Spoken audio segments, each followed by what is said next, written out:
What's up guys, Brandon Baldwin here with Gizmo Slip. Today, we're gonna be drop testing the iPhone 6 Plus, and I'm super excited, not only because it's an iPhone, but we're also gonna be filming on a Phantom camera and recording the slow motion at 10,000 frames per second. So shout out to Beyond Slow Motion, who's providing some of the camera work for this episode. Let's get to the drop test.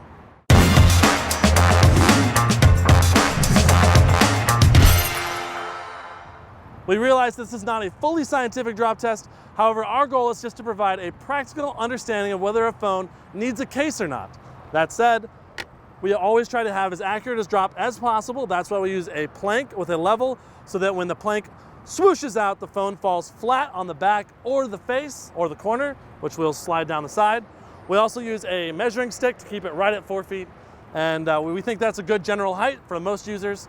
That said, let's get to the first drop on the back. Here's the drop on the back in 3, 2, 1.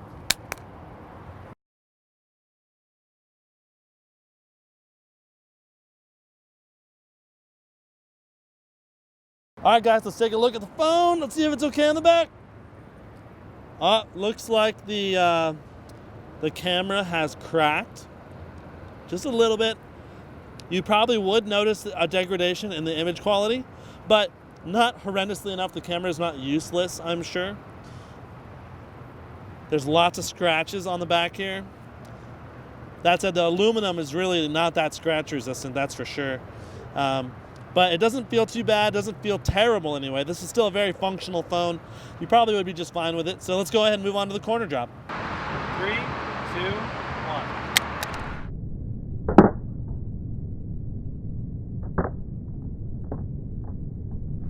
Here we go, guys. Let's see how it did on the backdrop. All right, looks like the camera is still intact. The glass in front of it is not shattered. It's got a little bit of scratches around the edge, but that's all. It looks like this leather held up really, really well to the scratches on the back. Like there's no scratches or damage hardly at all, which is not typically what you see on a backdrop. Typically you see a lot more scratches, and if there's glass on the back, usually it shatters. So that's really great. Let's move on to the side drop. 3, 2, 1.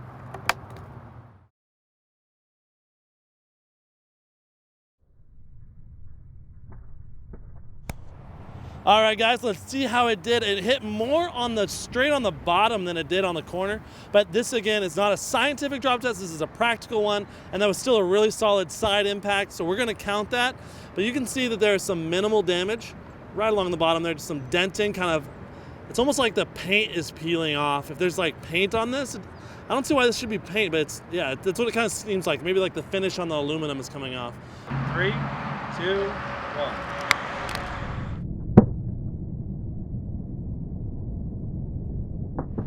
All right, let's take a look and see how it did at the side drop. Looks like the screen's completely okay. Still works and everything. It looks like we got some damage right here. A little bit of indentation. Looks like it's no big deal. Just a little bit of rust spot right there on the plasticky metal. I don't know if that's plastic or metal. Looks like the stylus still comes in and out no problem. So looks like that's pretty much it. All right, we got a drop on the face. Moment of truth to see how this new iPhone 6 Plus glass does. In 3, 2, 1.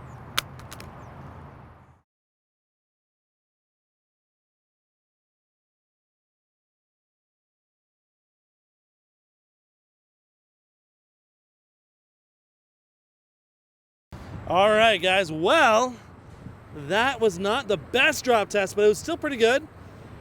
Oh man, look at that. It's completely shattered. Even though it didn't land perfectly on the face, kind of bounced, hit this corner, and then just the wobble in the screen as it hit the other side. But it shattered on both sides with cracks spreading closer together. Let's see if the phone still works. Phone still turns on. It seems to be functioning just fine, except now the screen is completely shattered. That's really unfortunate. There's some talk of it having sapphire glass, and hopefully sapphire glass would be able to survive a drop test like this.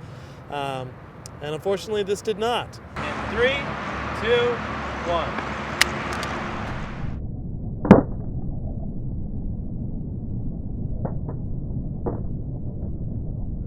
Let's go ahead and check it out. What? It's alive and kicking. That is awesome. Like my favorite phone also happens to be durable? What? So you can see there's a little bit of damage along this right edge where the phone impacted. But if you notice, there's actually a little bevel that comes up above the screen. I almost guarantee you that's why the glass survived. That is really awesome. I'm so glad Samsung designed it this way. Well guys, the iPhone 6 Plus did not fare very well when it came to a face down drop test. The metal backing is pretty solid on the side and back drops, but if it comes down to a face down drop test, this thing's going to die instantly. Now you compare that to the Note 3, which had a bezel all the way around it, which enabled it to survive the face down drop test as well as the side drop test.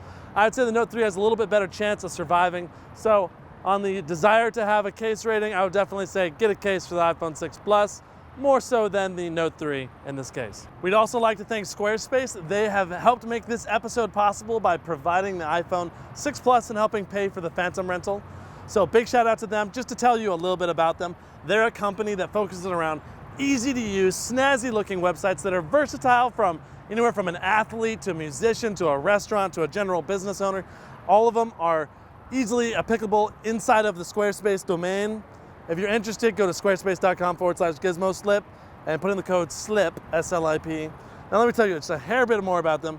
They basically have this super easy to use website interface where you can click and drag the template around, which is really cool. You're not gonna find that many other places.